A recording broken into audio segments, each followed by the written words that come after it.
Let's start with the prompt. Which choice uses data from the table to complete the statement? So let's find out what the statement is. In this language, from what is now the US Southeast, vocabulary pertaining to corn cultivation resembles equivalent vocab in the native language family in Mexico. This resemblance is perhaps attributable to cultural contact. Such words could have entered through the intermediary of the neighboring but unrelated native language, concurrent with the dissemination of corn itself from Mexico into this area. That the vocabulary pertaining to domestic crops accompanies them as they diffuse into new regions is an established phenomenon globally. Crops may also be decoupled from vocabulary altogether.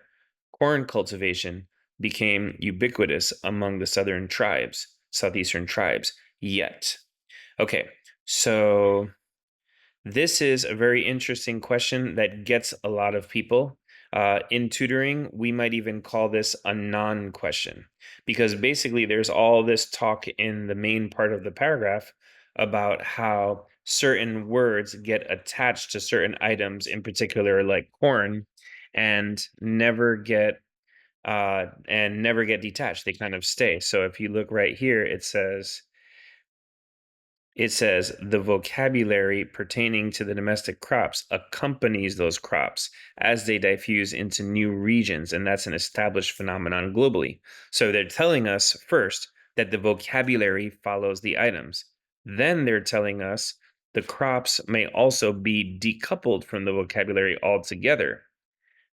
So we're telling you, okay, the vocab follows the crops around in their different areas. And right after that, we're saying, wait a minute, actually, the vocab doesn't follow the crops as they go to different parts of the world.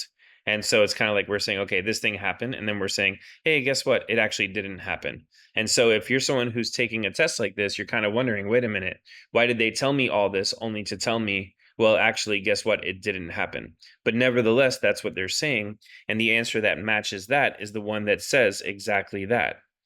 So, if you look at answer choice A, the origins of vocabulary pertaining to the crop vary across languages in the region, with the words for corn in this language and the other language showing no demonstrable relationship to the original vocabulary.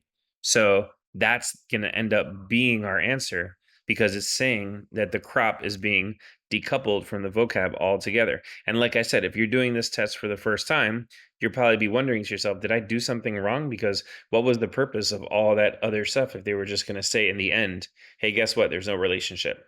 But that is what they said. And therefore, this is a literal test and we need to just go with it. But let's talk about why the wrong answers are wrong. So B says the region is linguistically diverse, being home not only to this one and the other one, but also to this third language family and to one of another family. So the region is very diverse. That doesn't have anything to do with the main idea, one way or the other. I think it's just implied that there are different tribes, but there's no argument strengthening or weakening that view. Looking at C now, corn related vocabulary underwent changes when entering other unrelated languages, as can be seen by the divergence of one word from the word that originated in it. So maybe we wouldn't pick this one because it's saying that even though the words went through a transformation, they still maintain certain tiny little elements, which is different from saying that they're totally decoupled, they're totally taken away from each other. And D, words for corn in the languages of one family evolved from a common root, with the native word having lost consonant sound still present in the other words. So once again, here we're talking about an evolution of the words and how they're slightly changing as time goes on, as opposed to being totally decoupled, totally removed from one another. So the answer once again is A.